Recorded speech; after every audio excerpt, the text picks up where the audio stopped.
Salut à tous, pour commencer, bienvenue sur ma nouvelle chaîne dédiée aux jeux du sport. Donc aujourd'hui on va commencer avec la série Et si j'étais sélectionneur. Et oui, qui n'a jamais rêvé d'être à la tête de sa sélection, choisir ses joueurs connus ou méconnus, élaborer sa propre tactique, ou encore même faire briller sa nation. Donc voilà, donc ce sera sur Football Manager. Le but, comme vous pouvez vous en douter, c'est de remporter les grands tournois internationaux. Coupe du Monde, Coupe d'Europe, Ligue des Nations, je crois que je n'oublie pas, si la Coupe des Confédérations. Voilà. Donc pour commencer, je vais vous montrer un résumé des matchs amicaux réalisés par mon équipe. Et on va s'arrêter deux ou trois matchs amicaux, les deux ou trois matchs amicaux voilà, qui précèdent les compétitions, histoire de vous montrer mes sélectionnés et ma tactique. Donc voilà, on se retrouve pour le premier match amicaux donc ce sera la Coupe d'Europe en France 2016. Et on se retrouve pour le premier match amical qui sera France-Croatie.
Don't try this yourself.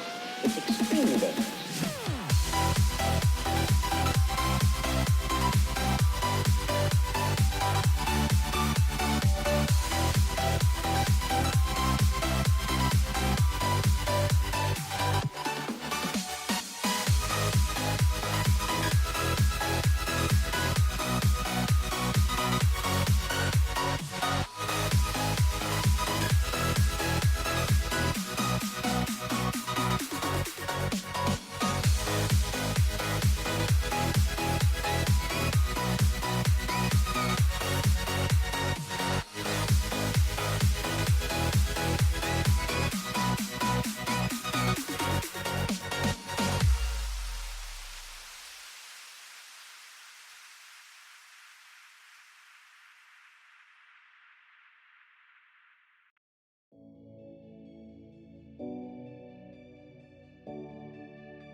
Et donc nous revoilà après un résumé de mes matchs amicaux. Donc comme vous avez pu le voir, il n'y a pas eu de très grosses équipes contre qui j'ai joué à part le Portugal. Hein, donc à part eux, ça a été vraiment des matchs assez simples. Notamment le 6-1 je crois voilà, contre l'Équateur. Il y a eu deux grosses victoires. Un match fou aussi hein, contre le Portugal, mené 3-0 à la 14e minute, on a réussi à gagner 4-3.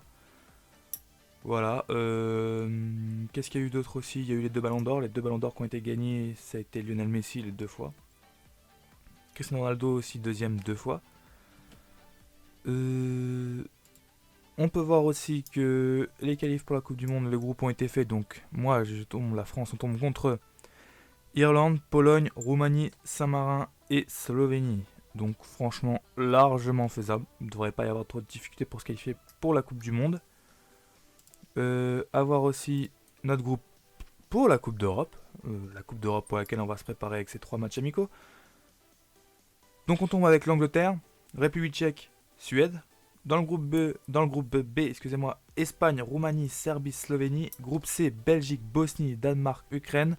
Groupe D, Autriche, Italie, Pays-Bas, Slovaquie. Et groupe E, Allemagne, Croatie, Grèce, Turquie. Et groupe F, Chypre, Écosse, Russie, Suisse. Donc on va pas se cacher qu'on a sûrement le groupe le plus dur. On était tête de série, hein. La France tête de série, c'est normal. De toute façon, vu que c'est chez nous, vu que c'est organisé en France, on est forcément dans le groupe A en tête de série. Donc voilà, Angleterre, République tchèque, Suède, c'est prenable. La place qualificative est largement prenable, je pense. L'équipe du rabat, ça sera sûrement l'Angleterre. Ouais, donc je pense que Je pense que c'est faisable, voilà. Je pense qu'on a vraiment une grande chance de se qualifier. Donc pour les matchs amicaux, les 3 matchs amicaux avant la Coupe d'Europe, j'ai choisi la Croatie en premier. Je l'ai fait par rapport au classement FIFA, hein, les matchs amicaux. La Croatie est assez bien classée. J'ai ensuite pris la Grèce, c'est une équipe un peu moins bien classée. Et j'ai pris les deuxièmes, la Belgique. Pourquoi? Je ne sais pas, mais ils sont deuxièmes au classement FIFA. Donc pour finir les matchs amicaux, ce sera contre la Belgique. Voilà. Euh, pour le groupe des sélectionnés, j'ai choisi en gardien Steve Mandanda, Stéphane Ruffier, Hugo Lloris. Pour les défenseurs, Bakary Sagna, Koscielny, Mangala, Sakho et Raphaël Varane, qui est pour l'instant blessé et qui ne jouera pas les premiers matchs, je pense. Levin Kurzawa et Lucas Digne à gauche aussi. Christophe Jallet à droite, ouais. Ouais, tous les défenseurs ont été dit, voilà. En milieu central, j'ai pris Paul Pogba, Kondogbia, Adrien Rabiot et Vertou. Donc j'ai beaucoup de blessés, hein. J'ai Cabaye et Matuidi qui sont blessés. Mavouba aussi, je crois qu'il est blessé. Donc voilà pourquoi Adrien Rabiot fait son apparition. En milieu de terrain, donc plus offensif, j'ai choisi Valbuena, Thauvin, Griezmann, Grenier, Ntep et Dimitri Payet. Donc j'ai aussi des blessés en milieu offensif, la blessure de Cabella et la blessure de comment il s'appelle déjà, Loïc Rémy. Donc je pourrais pas le faire jouer à gauche, donc j'ai pris Thauvin pour jouer à gauche à la place de Griezmann. À noter aussi la blessure de Sissoko aussi, Sissoko que j'ai pas pu choisir, donc Clément Grenier fait son retour. Et en attaque, Karim Benzema à la Lacazette. Le match amico, vous avez pu le voir, ça a très bien marché, hein, beaucoup de buts ont été marqués par les deux. Enfin, surtout par la Lacazette, je crois. Benzema n'a pas marqué beaucoup, mais a fait énormément de passes décisives. Donc voilà pour le groupe. Donc c'est pas le groupe qui disputera la Coupe d'Europe pour l'instant. C'est pas sûr, hein. J'espère des retours de Loïc Rémy et Cabella qui ont été juste parfaits durant ces phases qualificatives. En défense, Laporte pourrait faire son arrivée si jamais j'ai un blessé ou... Ouais, un blessé, un blessé avant la coupe. Et donc voilà. Voilà pour le résumé un peu de ce qui s'est passé. Donc on va passer au match France-Croatie. Donc j'ai pris une équipe type, hein, comme vous pouvez le voir. Donc Hugo Lloris au gardien, Bakary Sagna à droite, Mangala Sakho en charnière centrale parce que Koscielny est fatigué et Raphaël Varane est pour l'instant blessé. Lucas Digne jouera à gauche. Mes deux milieux récupérateurs sont Vertou et Pogba. Donc voilà, parce que sinon c'est Rabiot et Clément Grenier. Mais pour l'instant je préfère Vertou et Pogba. A droite j'ai mis Valbuena, en 10 j'ai mis Payet. À gauche, excusez-moi, Griezmann. Et en attaque, Benzema. Voilà. Donc eux, les joueurs qui peuvent être décisifs pour... ils ont Subacic au gardien, Perisic, Rakitic, Alizovic, Kovacic. C'est vrai qu'ils ont un très très bon milieu de terrain. Mandzukic en attaque est bon aussi. Lovren en défense. Sinon les autres défenseurs, je les connais pas trop. Si Ersna qui joue à Shakhtar, je crois, Shakhtar Donetsk. Donc voilà, on va bien voir. Donc pour l'instant, c'est balle à la Croatie qui domine un peu. Bon, c'est la première minute, hein. Donc voilà. Donc j'ai mis le match en mini résumé. Histoire d'avoir pas mal d'occasions. Donc on va y aller. Voilà, regarde. Voilà, donc comme prévu, ils ont un milieu de terrain qui tombe très très bien. Ils ont un très très bon milieu de terrain. Kovacic, Rakitic. Donc pour l'instant, c'est fait. Il y a beaucoup de balles qui sont pour eux pour l'instant.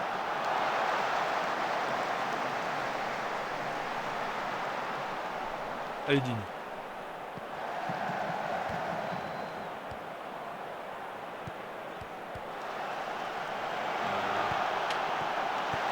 Ça c'est bien Mangala, voilà. T'as vu à gauche,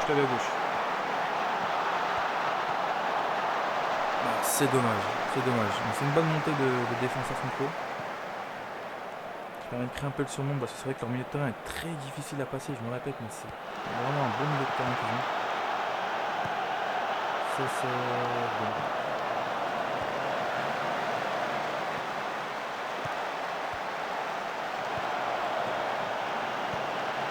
On a du mal, vraiment on a du mal. Je vois qu'on a du mal à passer. Ça fait que 7 minutes. Faut pas... On va pas stresser, hein. Ça fait que 7 minutes. C'est les matchs amicaux, c'est fait pour se préparer. Voilà, voilà, en un coup d'œil. Voilà pourquoi je mets Valbuena à droite. Il fait des centres tellement précis. Avec Mtep, c'est vraiment de très très bons attaquants droits. Donc voilà, je leur ai donné la consigne voilà, de déborder et de centrer. Karim Benzema a la consigne d'être vraiment un attaquant en retrait. Et ce qui fait que ça marche super bien. Voilà, 1-0 pour nous, c'est très bien. Et voilà, Griezmann est trouvé. C'est magnifique ça. Quel enchaînement. Oh là là. Cette passe en première intention de Griezmann direction Valbuena, c'était juste parfait. Il l'a vu, Valbuena passe devant tous les défenseurs. C'est ce que je disais, ils ont d'avoir un gros problème défensif à part Lovren et peut-être Serna, et encore, il est très vieux. Je ne voyais pas de gros potentiel défensif chez eux. Et on enchaîne. Ouh, c'est bien joué. Non, franchement, c'est très bien joué. Là, je pense qu'on les a mis un peu KO parce qu'on reprend vraiment la domination du ballon. Alors, je parle peut-être un peu trop vite, mais voilà, il est vraiment tout seul. Ah, ils ont de bons milieux de terrain, mais des milieux de terrain qui ne montent pas, c'est vraiment une ligne. Ce qui fait que leur attaquant Mandzukic se retrouve vraiment, voilà, dès qu'il a la balle, il est tout seul. Voilà, là ça monte, ça te propose des solutions. C'est bien joué ça. Bonne récupération de Paul Pogba.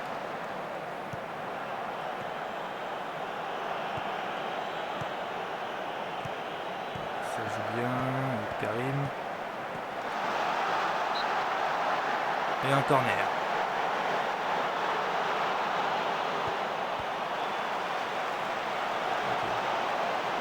Kovacic est vraiment, il est très jeune. Kovacic, c'est vrai qu'ils ont de très très bons milieux de terrain. La Croatie, la plupart sont assez jeunes. Waouh, je disais ouais, la plupart sont assez jeunes. C'est vraiment les purs futurs talents. Je pense à Kovacic qui a, si je me trompe pas, l'Inter de Milan, je crois. Je me trompe peut-être. Donc voilà, Kovacic est vraiment un des futurs grands joueurs croates. Mais voilà, leur point faible vraiment est défensivement cette équipe. Mais je pense que dans le temps ça va devenir une bonne équipe. Ils ont de jeunes joueurs qui sont vraiment très prometteurs. Ça va devenir une très bonne équipe. Et le corner repoussé par Kovacic. Ouh là là, on s'est jeté. Halilovic.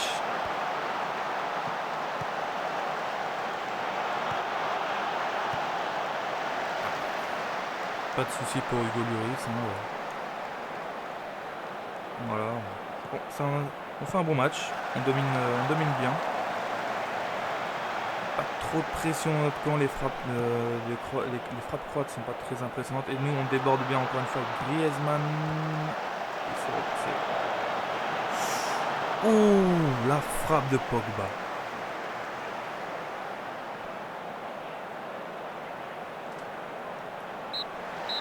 Donc voilà, c'est la mi-temps. Et c'est reparti. Donc je les ai félicités, hein, forcément. 2-0. Pas trop de pression, c'est un bon match encore une fois. Voilà, c'est bien joué ça. Ouh, ça aurait pu être la passe des deux Lloris quoi.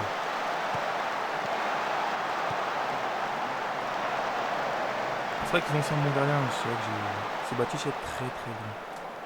Donc pour l'instant, les attaquants sont assez réalistes.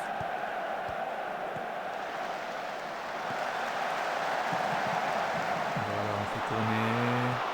Dans l'axe, il l'a vu. Ouh, il est hors jeu. Gris est hors jeu.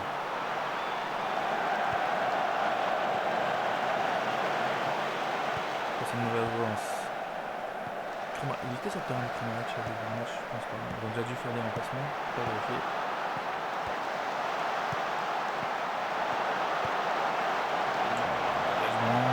Ils prend pas la tête, hein. On mène 2-0. Donc on va effectuer quelques remplacements. On va effectuer 2 remplacements pour l'instant. Dans ces matchs amicaux, je peux en faire beaucoup, c'est vrai. On va remplacer tous ceux qui sont à 70%. pour éviter de les fatiguer. Pour l'instant, 71 aussi, on va le remplacer. Donc, Mamadou Sakho. Ah putain, je crois que j'ai pas de défense centrale. 85, on va mettre quand même Laurent Koscielny. Voilà, Paul Pogba, un milieu de terrain, on va mettre Kondogbia direct. Dimitri Payet, donc c'est un 10 qu'il me faut. Je pourrais mettre Clément Grenier. Ouais, on va le tester. Tu vois, je l'ai pas testé durant les matchs amicaux, donc autant le tester maintenant. Et pourquoi pas faire entrer aussi Ntep à la place Valbuena, qui me fait un gros match. Mais voilà, c'est les matchs amicaux, donc faut tester les joueurs. Et enfin, on va faire jouer enfin Stéphane Ruffier au gardien, voilà. Fait tourner l'effectif, on va vraiment faire tourner l'effectif. Faut vraiment pas qu'on blesse nos joueurs avant la Coupe d'Europe. Donc on va faire tourner assez. Enfin, on va pas mal faire tourner durant ces 3 matchs amicaux.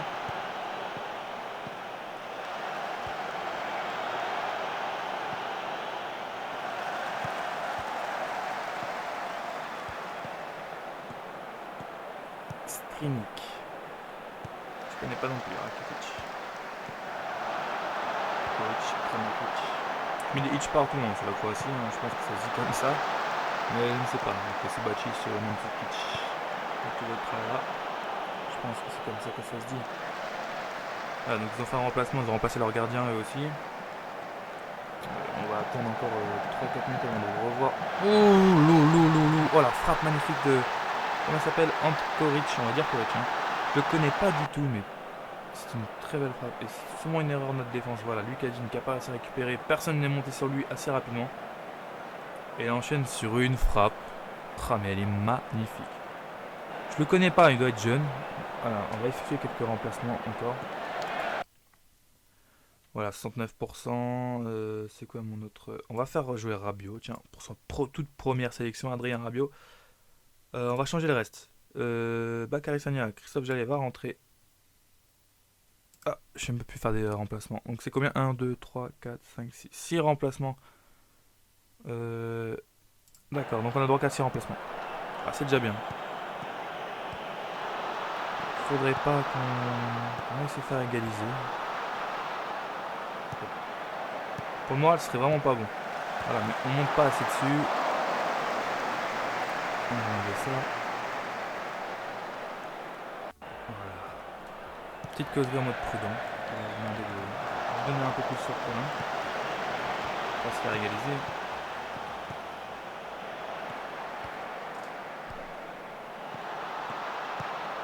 Ah, ça c'est bien joué. Voilà, bien joué Mangala aussi.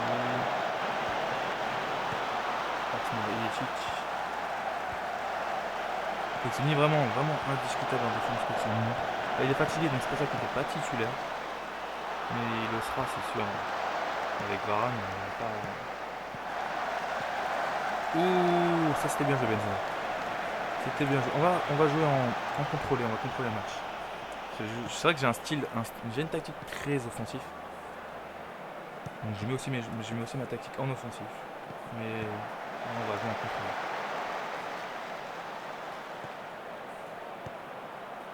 Voilà, ça tourne, il faut revenir dans l'axe. Voilà, avec Grenier. C'est bien joué, Griezmann qui va partir dans l'axe. Non, ça revient en arrière. Après de Kondogbia. Allez, il faut frapper un peu Griezmann. Allez. La passe de trop, franchement, c'est une passe de trop. Faut tenter. Griezmann, Benzema, là, fallait tenter. Les deux. Hein. Voilà, je pense que ça va être la fin du match là. Voilà, fin du match. Voilà, donc 2-1, joueur clé. Pour moi, c'était Lakim Mangala et Lovren de l'autre côté. Koric a été l'homme du match. Ok, avec un but. Donc on peut voir qu'on a quand même dominé en frappe. On n'a pas cadré autant que ça, c'est dommage. Occasion nette 3-0. Pourtant ils en ont mis une. Hein. Possession, on s'est fait dominer. Voilà, à mon avis c'était la deuxième mi-temps qui a dû être vraiment en leur faveur. Ouais, donc voilà. On va voir un peu, on va voir ce qu'on fait là, le concurrent direct. Il y a beaucoup de matchs, je sais pas si on va pouvoir les voir. Ouais, non, il y a beaucoup trop de matchs. On va laisser, non, on va regarder. Voilà, on regardera plus tard. Il y a beaucoup trop de matchs là. Donc voilà, je vais passer tout ça. Et nous voilà donc arrivés au match amical contre la Grèce. Donc pour ce premier épisode, on va s'arrêter. Hein, là, on arrive au match amicaux contre la Grèce et la Belgique. Ce sont les deux matchs amicaux les plus rapprochés par rapport à la Coupe d'Europe. Donc ma sélection va être faite. Ce sera les joueurs qui participeront à la Coupe d'Europe. Ce sont les joueurs inscrits pour cette Coupe d'Europe. Donc voilà, vous saurez quels sont ces 23 joueurs. Peut-être qu'il y aura des surprises, des joueurs surprises, comme la France aime faire. Un joueur qui n'a jamais apparu, mais le voilà. Des grands absents, des joueurs qui n'ont pas leur sélection, des joueurs blessés qui ne joueront pas cette Coupe d'Europe, qui sont pourtant des joueurs vraiment indispensables à cette équipe de France. Et vous verrez ce qu'on va faire donc avec cette équipe face à la Grèce et face à l'équipe, classée deuxième au classement FIFA qui est la Belgique. Donc on se retrouve pour le prochain épisode. Ciao!